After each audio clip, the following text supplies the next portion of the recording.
से जा रहा था मैं तो भेलू दिखा रहा था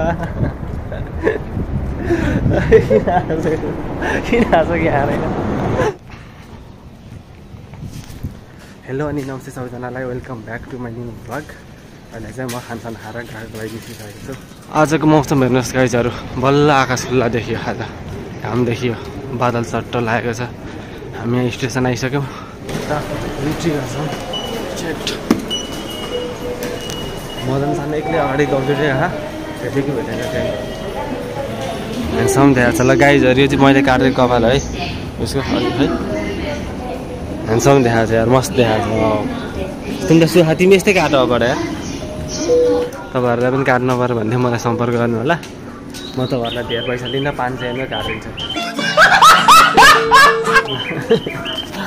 ह्यान्डसम देखाएको छ। यहाँ आएर त एकचोटि यस्तो गरिदिउँ। ओ गुड भनेपछि मदन सान छैन भनेपछि मदन सान योभन्दा अगाडिको ट्रेनमा गइसकेको छ। हामीभन्दा एक स्टेप छिटो हुन्छ। अब हामी चाहिँ थोरै एक स्टेप पछाडि छिटो हुन्छ। कोही बात नै है, लगभग हामी ठिक्क टाइममा पुग्छौँ, ठ्याक्क टाइममा पुग्छौँ। पहिला जस्तो थोरै खाली खाली देखिन्छ तुलसीको स्टेसन। बिहान र बेलुका चाहिँ एकदम भिड हुन्छ यहाँ पनि। अहिले चाहिँ खाली नै छ, यस्तो धेरै मान्छेहरू छैन। 12:59 आउँदैछ अब हाम्रो एउटा ट्रेन।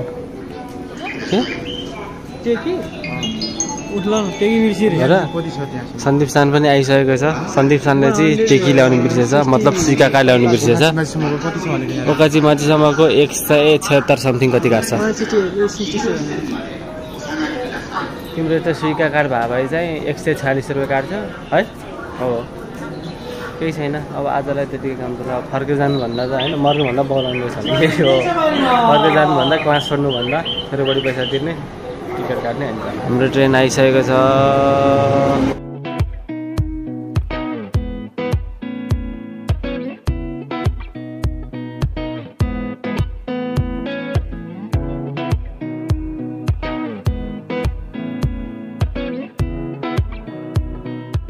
गाइजहरू, अहिले चाहिँ हामी ओकाजीमाझी स्टेसनबाट झरेर काखतिर जाँदैछौँ।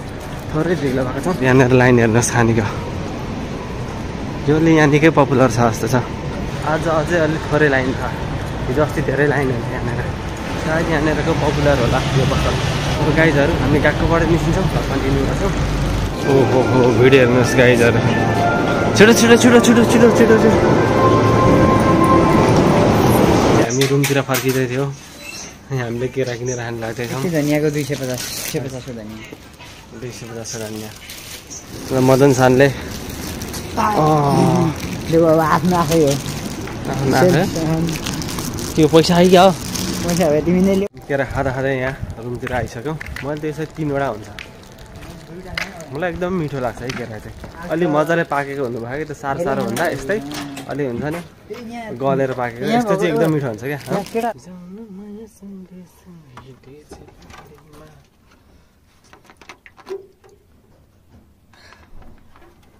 आज पनि म ड्युटीबाट आएको थिएँ, एक झिमिक सुताएन, निन्द्रै लागेन। फेरि अनौठो अचम्म लागिरहेको होइन, राम्रो होइन नि यस्तोमा, होइन राम्रो होइन। सुत्नु पनि भयो होइन। बिहान ड्युटीबाट आएको थिएँ, गएको गएँ, आएँ खाएँ, अझै निन्द्रा पनि लागेन। गएकोमा चाहिँ फेरि लाग्यो आज लाग्न चाहिँ। एकछिन यस्तो यस्तो भइरहेको थियो, अहिले फेरि लागेन, छ्याङ्ग भइसक्यो। अब फेरि यो भिडियो एडिट गर्नुपर्ने छ, सकेँ होइन। दिउँसो आधी गरेर गएको थिएँ। अब सुत्दै भिडियो एडिट गर्थेँ, निन्द्रा लाग्यो भने अनि सुत्छु। त्यसपछि खानासाना खाएर अनि फेरि हामी कामको लागि निस्किन्छौँ। आइन्छ के भन्नुमा गाइजहरू, हाम्रो भिडियो आउटपुट हुँदैछ ठ्याक्कै भए पनि।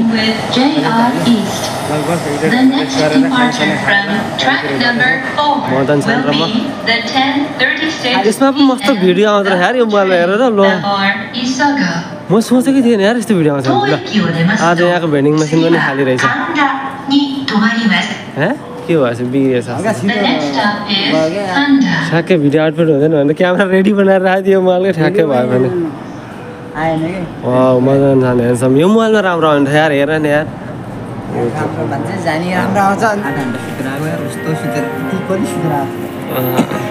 तर यो मोबाइलको लो लाइट क्यामेरा चाहिँ राम्रो रहेछ यार, भिडियो ठिकै आइरह।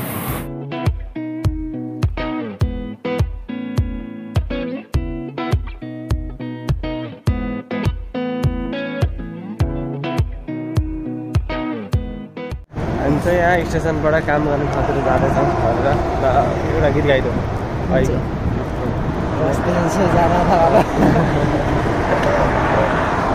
मैं तो रास्ते से जा रहा था, मैं तो भेलूरी खा रहा था। किन हाँसो कि हारेन गीत देखेर नि हाम्रो गीत फेरि एकचोटि गाइदिउँ नि त यार होस्। हेर्नुहोस् यो बस रेस्पेक्ट खाली छ त मान्छे क्रस गरेपछि ऊ परेर रेस्पेक्ट गाइज रेस्पेक्ट। यहाँ माथि पनि पुल छ र उता साइडमा पनि पुल छ र तल बाटो छ। अब गाइजहरू हामी काम गर्ने ठाउँमा आइपुग्नु लागिसक्यो। तपाईँहरूलाई आजको भिडियो कस्तो लाग्यो लाइक कमेन्ट गर्नु होला, च्यानलमा नआउनु च्यानल सब्सक्राइब गर्नु होला। म नयाँ भ्लग लिएर आउँछु आजको लागि भने।